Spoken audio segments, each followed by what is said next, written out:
Cooperative एबा तांचुरुनि हायंरक बिसि नैसाय नैसिबा ताइमंनो रगै फासाल Tripura state cooperative consumer federation limited LPG godown TSCCF limited Durjoynagar एकपेर मा की नाम साउंबतां संसालायखा बुफांचारा कायलेमनि बिसिंतै पान्दाव थाङि मानजागिखा सिक्ला ताइ थुमुंनायखौनि मन्त्री टिंकुराय ताइ कोऑपरेटिव फेडरेशन नि चेयरमैन तुतन दास न खबै जुदा जुदा आदंरक বরতলা কোঅপারেটিভের প্রাঙ্গণে আজকে আমাদের বৃক্ষরোপণ অনুষ্ঠান।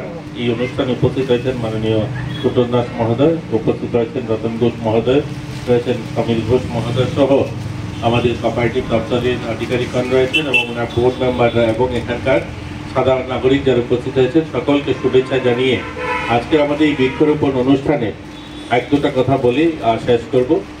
আপনারা সকলেই জানেন যে যখন কোভিড হয়েছিল 19-20-তে তখনকার সময় গোটা দেশ, শুধু দেশ না গোটা পৃথিবীর মানুষ গাছের প্রয়োজনীয়তা বা তখনকার সময় মানুষ উপলব্ধি করতে পেরেছে এটা কতটুকু গুরুত্ব।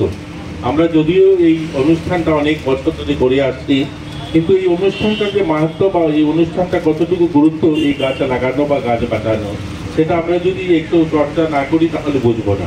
1973-তে রাষ্ট্রসংঘের সিদ্ধান্ত হয়েছে বিশ্ব পরিবেশ দিবস 5 জুন মানানো হবে, গাছ লাগাতে হবে এবং এই স্লোগানকে নিয়ে সামনে রেখে প্রায় 52 বছর গোটা দেশবাসী গোটা পৃথিবীবাসী গাছ লাগিয়ে আছে। 5 জুন পুরো একটা বছর পুরো আমরা এই অনুষ্ঠানটাকে মাথায় রাখি। কিন্তু একটা কথা বলুন তো দেখি, এখানে যারা আমরা আছি সবাই এখানে যারা সমবেত হয়েছে আজকের এই অনুষ্ঠানে, আমরা যদি দেখি আমাদের বিভিন্ন সরকারি প্রাঙ্গণগুলো যেখানে আমরা বৃক্ষরোপণ করি এই 52 বছরের গাছ লাগানোর ইতিহাসটা, তো আপনি দেখবেন উমাকান্ত হোক, তুলসীবুদ্ধ হোক, এমবিবি কলেজ হোক, হসপিটাল হোক, যেখানেই আমার সোশ্যাল ওয়েলফেয়ার দপ্তরের অঙ্গনওয়াড়িগুলো, এরা সকলে মিলে আমরা প্রতি বছর এই অনুষ্ঠানটা করি।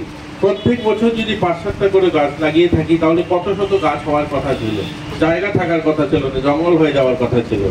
শুধু আপনি উমাকান্ত মাঠটাকে ধরুন, উমাকান্ত মাঠে 50 বছর 52 বছর অনুষ্ঠান হয়েছে, প্রত্যেক বছর ক্যালেন্ডার কার্যক্রম 10টা গাছ লাগানো হয়েছে, তাহলে কত গাছ? 500-700 গাছ হয়ে যাওয়ার কথা ছিল। গাছ কোথায়? গাছ নেই। গাছ এই জন্য নেই, গাছ লাগাই ঠিকই কিন্তু গাছ বাঁচানোর কোনো সংকল্প নেই।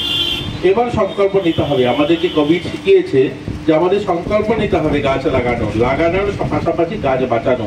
গাছটা যেন আমরা আজ লাগিয়ে যাব, এই গাছটা যেন বাঁচে, এই গাছটাকে দেখাশোনা করা। যতটুকু গাছ লাগানোর অনুষ্ঠানে প্রয়োজন তার থেকে বেশি প্রয়োজন গাছ বাঁচানোর জন্য আমাদের অনুষ্ঠান, অর্থাৎ গাছ বাঁচানোর জন্য অ্যাওয়ারনেস করা যে গাছ লাগালাম বা গাছ বাঁচাতে হবে। এটা যদি হয় তবেই আমাদের দেখবেন আমাদের যে সংকল্প বা আমাদের লক্ষ্য সেটা পূরণ হবে। আমি আশা করব আজকের এই প্রাঙ্গণে আমরা যে গাছগুলো লাগাবো এই গাছগুলো বাঁচবে।